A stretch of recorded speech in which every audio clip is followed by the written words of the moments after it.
भूख हड़ताल पे बैठे हैं। सर मैंने अपनी माँ को नहीं कहा है कि मैं भूख हड़ताल पे हूँ। हम बेटियों की लड़ाई सिर्फ अगर सरकार से होती ना तो हम बेशक जीतते। मेरी लड़ाई मेरे अपने घर से है सर।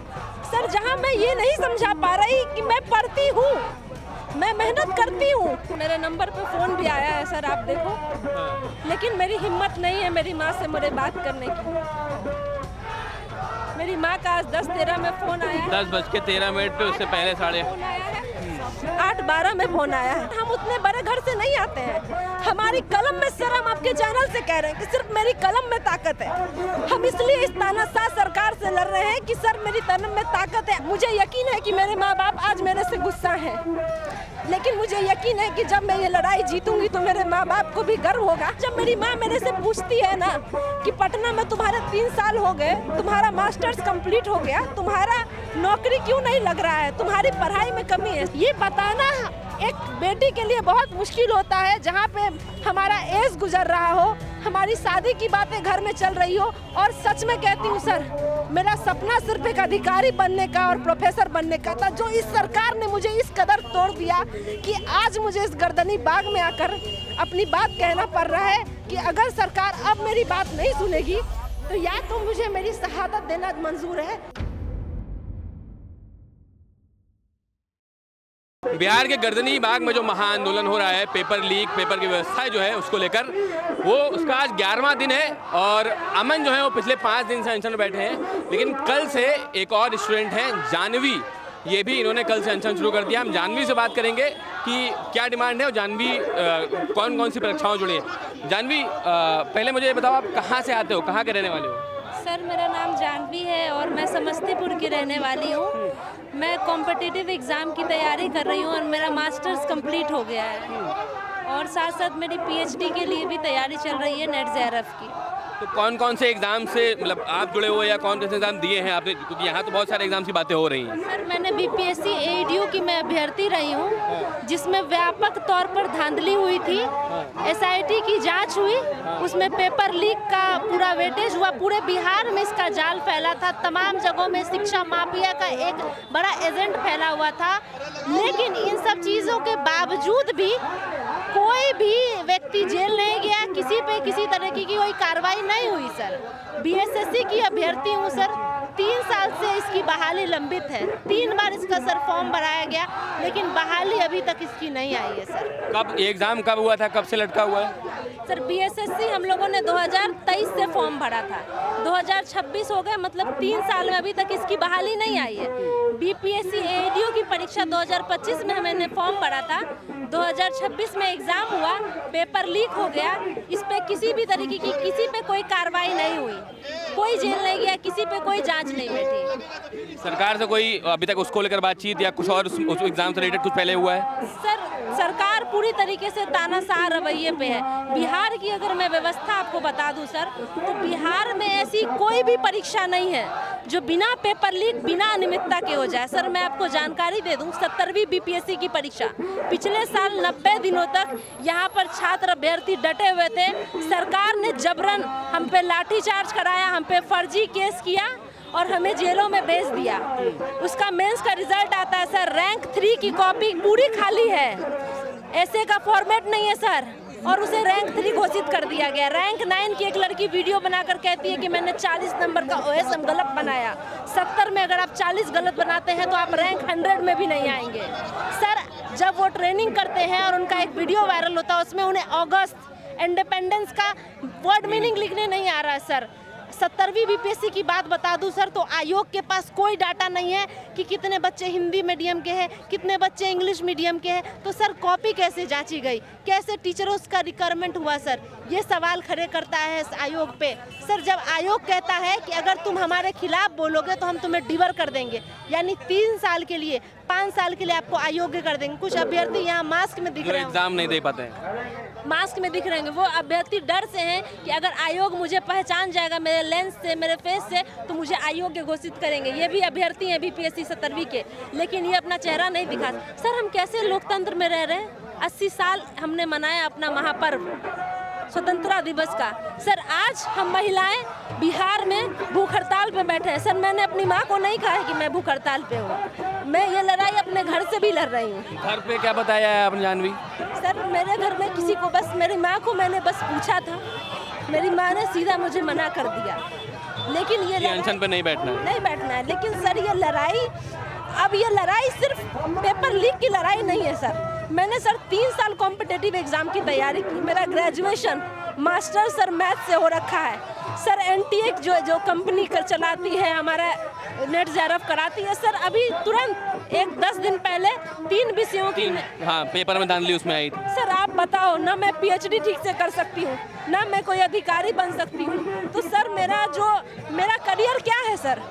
एक लड़की होने के नाते मेरा यहाँ से मेरे घर से गर्दनी बाग आना मुश्किल हो जाता है, क्योंकि बिहार में लड़कियों और महिलाओं को मेरे कॉलेज से ऑटो से खींच लिया जाता है। 1 महीने पहले की घटना है सर, चौराहे से। सर ये बिहार लड़कियों के लिए सेफ नहीं है सर। आपके दोस्त के साथ हुआ? जी बिल्कुल सर, पटना कॉलेज की ये घटना है, कई न्यूज में आया। सर मैं कल की बात बताती हूँ सर, कल पूरे शौचालय बंद कर दिए गए। हम रात भर परेशान थे, लेकिन हम अपने साथी को नहीं बोले। ये 4 दिनों से अनशन पर थे, इनकी तबीयत खराब थी सर।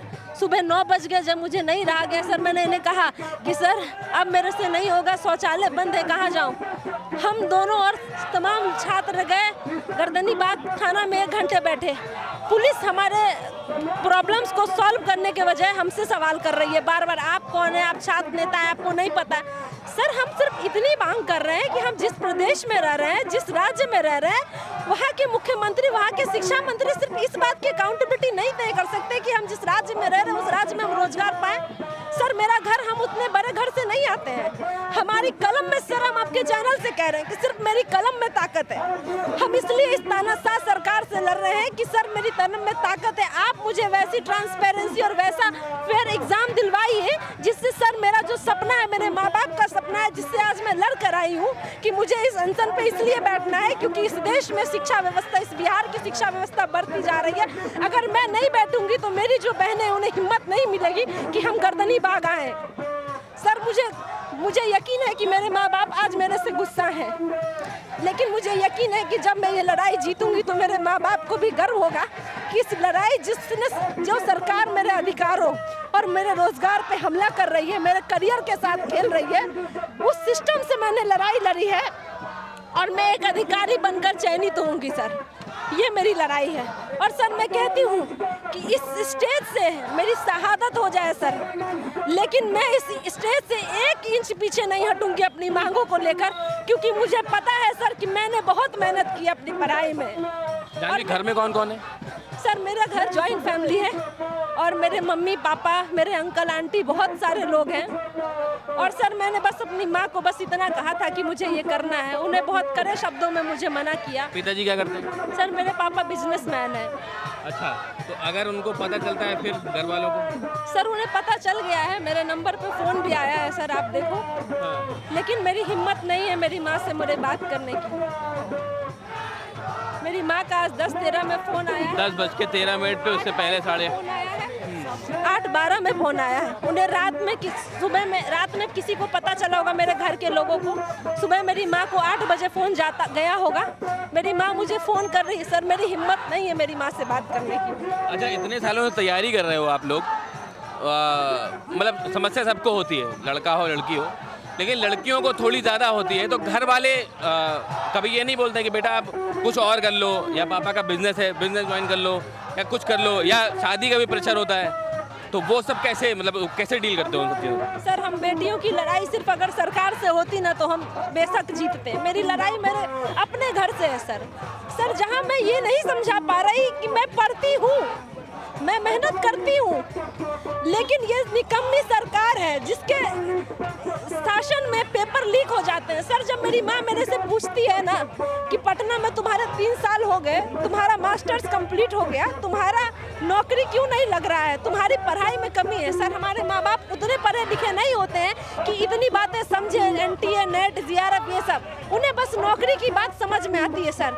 ये बताना एक बेटी के लिए बहुत मुश्किल होता है, जहाँ पे हमारा एज गुजर रहा हो, हमारी शादी की बातें घर में चल रही हो। और सच में कहती हूँ सर, मेरा सपना सिर्फ एक अधिकारी बनने का और प्रोफेसर बनने का था, जो इस सरकार ने मुझे इस कदर तोड़ दिया कि आज मुझे इस गर्दनी बाग में आकर अपनी बात कहना पड़ रहा है कि अगर सरकार अब मेरी बात नहीं सुनेगी तो या तो मुझे मेरी शहादत देना मंजूर है, लेकिन इस जगह से मुझे पीछे हटना मंजूर नहीं है।